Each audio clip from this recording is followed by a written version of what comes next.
اگر مرنے کے بعد کوئی نبی یا ولی مدد نہیں کر سکتا تو حضرت موسیٰ علیہ السلام نے معراج النبی صلی اللہ علیہ وآلہ وسلم پر نمازوں کو کم کروانے میں ہمارے نبی کی مدد کیسے کی؟ یعنی آپ یہ کہنا چاہ رہے ہیں کہ ہمارے نبی کے مشکل کشا حضرت موسیٰ ہیں، یہ کہنا چاہ رہے ہیں نا؟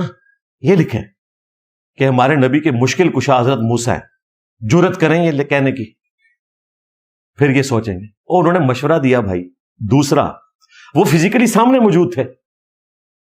اگر حضرت موسیٰ علیہ السلام آپ کو دنیا میں نظر آئے سامنے اور آپ کو کوئی مشورہ دے تو لیں ضرور، لیکن ایک دفعہ آپ نے لا حول ولا قوت الا باللہ پڑھ لینا ہے کہ وہ موسیٰ علیہ السلام ہے یا شیطان جو ہے وہ جھوٹ بول رہا ہے، شکل تو نہیں اڈاپٹ کر سکتا، جھوٹ بول سکتا ہے۔ غلام احمد قادیانی دجال نے جھوٹ بولا ہے میں ذل محمد ہوں،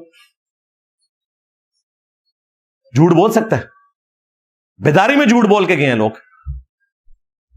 تو یہ بڑا پرانا بہانہ بریلویوں کا، یہ میں اور شیعہ بھی جی وہ جی حضرت موسیٰ نے مدد، کون سی مدد کی بھائی؟ مشورہ دیا اور وہ بھی سامنے آئے ہوئے تھے۔ یہ ہوا کہ نبی اسلام قبر پہ گئے اور جا کے ان سے کہا کہ یا موسیٰ المدد، میری مدد فرمائیں، مجھے مشورہ دیں۔ پھر وہ قبر سے باہر نکلے اور انہوں نے مدد فرمائی۔ اللہ سے ڈر جاؤ یار، اب کامن سینس تو یوز کیا کرو سوال لکھتے وقت۔